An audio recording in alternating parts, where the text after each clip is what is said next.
Well, hey there folks, welcome back once again to the Hop House. It's Eddie here and it's time for another beer review. If you just found us here on YouTube, thank you very much for checking us out. It's the Hop House, like hoppy beer, good house music. Give us one of them. Give us a like, share, subscribe to this channel. Okay, so we're going to do another bottled beer. This is one that I picked up at the last Lidl Craft Beer Festival. I have had it before and it's been in previous craft beer festivals. I think it was a semi-permanent at Lidl as well at one point. Do you want to see what we're reviewing today? Okay, so it's from Williams Brothers Brewing. Some people have had their ups and downs with Williams Brothers. I think they've been pretty solid. There's been one or two of theirs that I was a bit meh, but otherwise not a bad little Scottish brewery. It's a bottled beer. It's a stout, and I think it's their part of their core range, their standard stout. It is this. It's March of the Penguins. It's a 500ml bottle. It is 4.9% on the ABV, and it's got the Williams Brothers logo on the crown. So yeah, this was in Lidl's Craft Beer Festival. It was either $1.59 or $1.79 a bottle. If you go onto Williams Brothers website, which is let me find it on the bottle, williamsbrossbrew.com. williamsbrossbrew.com. You'll find this is in their core range, alongside their Joker IPA, alongside they do one called Augustus, or Caesar Augustus, which is like a India Pale Lager hybrid type jobby, and there's a few others as well, but this is one of them. Right, should we get it out into the glass?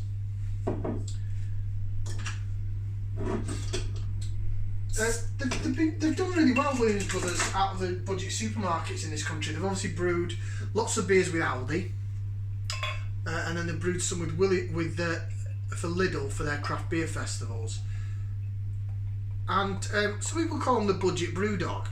Well, actually, no, that's my saying. I said poor man's brew dog at first, but then we'll change it to budget brew dog because I don't like using the term poor man.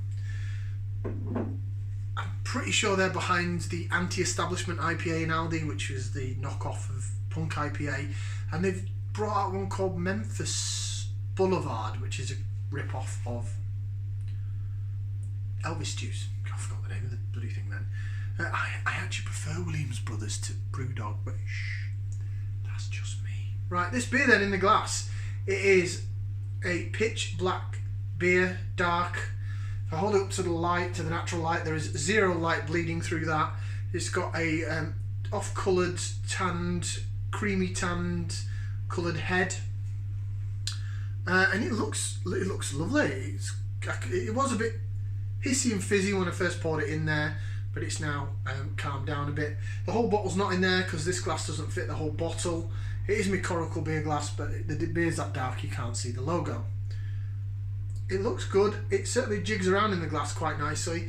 Again, this has been in the fridge for about 20 minutes or something. It's not been in the fridge for long. It was sort of room temperature before that. So it should hopefully be like a cellar temperature beer. I'm hoping it's going to be around that sort of 10-11 degrees.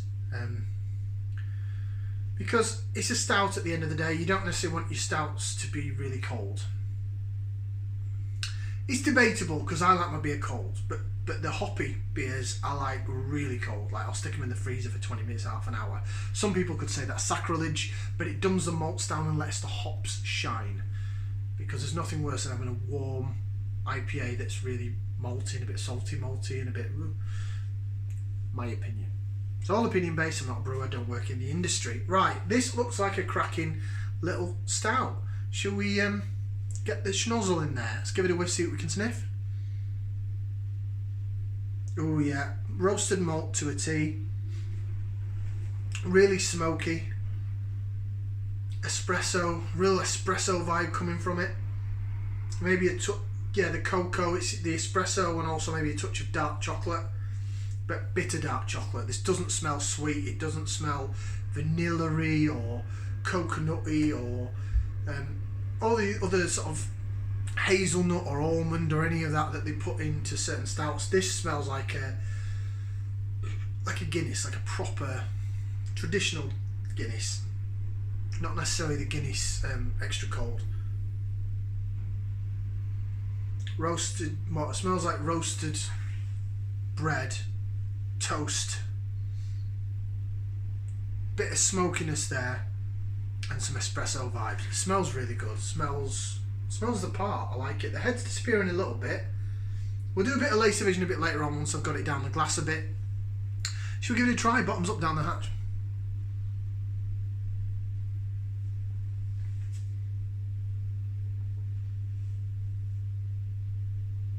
Oh, that's nice. That's nice. Ooh.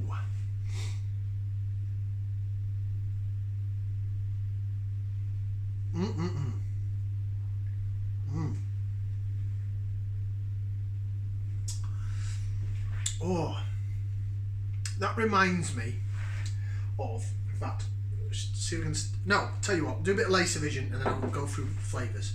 So, jig it in the glass, jig, jig, jig, jig, jig, look at that head, look at the quality of the lacing, it looks superb, it looks beautiful, that looks cracking. Oh, it really smells. It's that smoky element to it. And the difference is, I think, between a stout and a porter, and this is where, again, it's opinion based, but it's all on flavours. Everyone's got their own sort of flavour profile. They've got things that they like, things that they don't like. For me, licorice is a big no-no. I don't like licorice. I think I was given licorice, like blackjack sweets and those shoelacy licoricey things as a kid. And I wasn't force-fed them as such, but it was just something that doesn't appeal to me. So licorice is a big no-no. The majority of porters I've had, in the smell, they're chalky. They're smoky, like this is, but they're also chalky. I don't know how that makes sense, but it smell. I suppose when I was a kid, I used chalk on a chalkboard or whatever, and I smelt it, and that's how I associate the chalkiness. But to me, a porter is smoky, but also chalky, and then on the flavour, it's pure. Or there's a lot of licorice there, which is a big like ugh, for me. Whereas this, yes, it's smoky. It's not chalky, but it's smoky. Espresso and bitter dark chocolate vibes. That is the difference for me between a porter and a stout. In my mind, it might not be the correct way to describe the difference between a porter and a stout, but at the end of the day, I'm just a fat bloke in a kitchen. I don't work in the industry. I don't know the technical terms. I'm just trying to explain it so that you guys could probably maybe understand what the hell I'm talking about. By the way, you deserve a not a Nobel Prize, but you deserve an award if you do understand what I'm talking about. Let's get some flavours, shall we?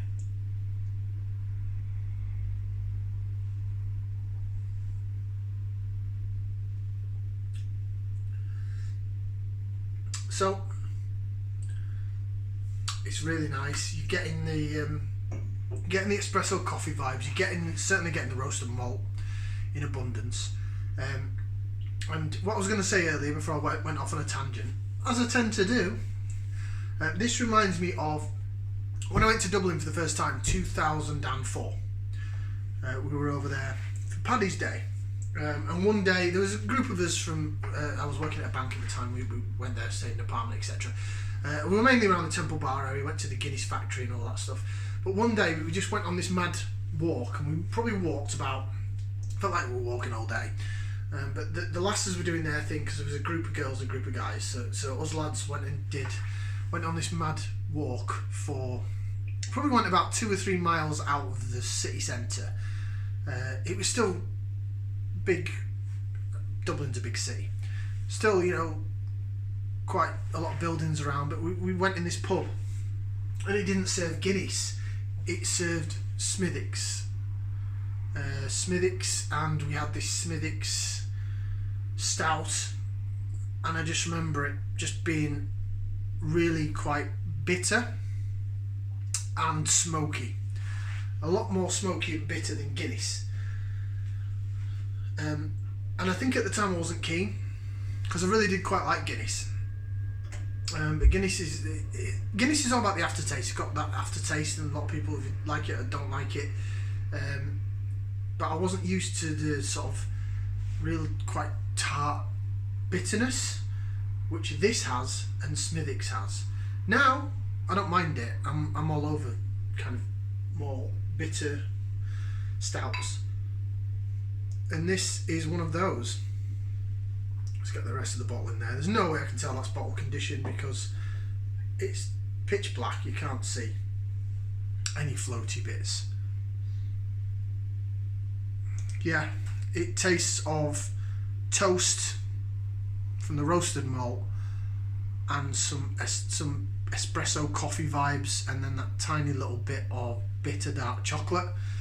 I quite like bitter dark chocolate. My other half likes milk chocolate. She's got sweet, more of a sweet tooth than me anyway. I have a bit of a sweet tooth.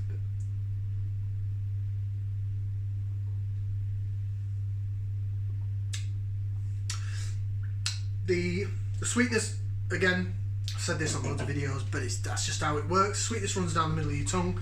You get in the bread.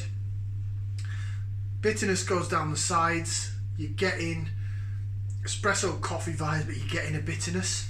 It's hard to explain what the bitterness is. It's not a fruity bitterness, so it's not, obviously it's not mango, grapefruit, blah, blah, blah, or lemon lime or anything like that. It just runs down the side of your tongue along with the sweetness in the middle. And it's quite dry on the back end, but it's like an aftertaste of coffee. You have a mouthful of coffee, you get the aftertaste. Yeah? That's what it's like. No other way of describing it. But it's very nice. It's lovely. It's a lovely stout. Especially, I can see why this is part of their core range, put it that way. And, oh, it smells lovely. It smells really, really good. Really good. I can see why it's part of their core range. It is a cracking, I'd say that was a really good alternative. If you like Guinness, if you like we reviewed it a while back, the Guinness that they do in bottles that they call original Guinness, I think it's like 4.2 or something, it's like a black bottle with a white label. It just says Guinness Original Stout or Original Export. It's not the export stout, but you know what I mean. It's about 4.2. That is a brilliant alternative. It's got a bit more smokiness. It's more bitter.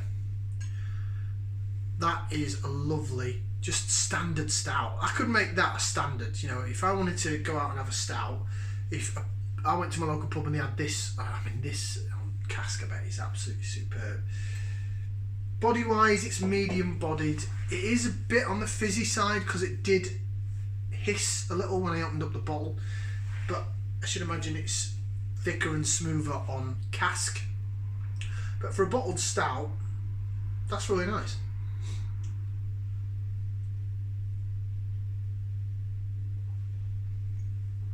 Nothing wrong with that at all. It's good. Right, let's have a look and see what it says on the back. March of the Penguins? Penguins, March of the Penguins. A silky, smooth stout. March of the Penguins is brewed with a blend of chocolate malt and roasted barley, combined with lovely hop aromas and spicy fruit finish. Bottled and brewed by Williams Brothers Brewing Co., Alloa, Scotland. Ingredients: water, malted barley, malted wheat, oats, hops, orange peel and yeast. Orange peel.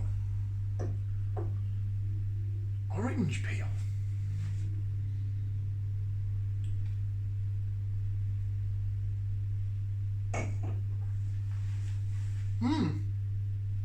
Maybe. As it goes down the side of your tongue, tiny little bit of zesty orange, but it's not enough to be marmalade-esque. It just runs down with the bitterness, but it's very subtle. But now that they pointed that out, I do taste that orange peel, just a bit. It is quite subtle. It's very nice, very nice, very nice. That has pipped like the Guinness original, which I thought was a really nice beer. So, rating wise, probably gonna have to give it 2 thumbs up. Yeah, I'd quite happily buy that again. I think it's cracking. You know, two thumbs up from me. If that was in the next Lidl Craft Beer Festival, or if it's in a Lidl Craft Beer Festival in the future, I'll get a bottle or 2 of it. It's a lovely beer.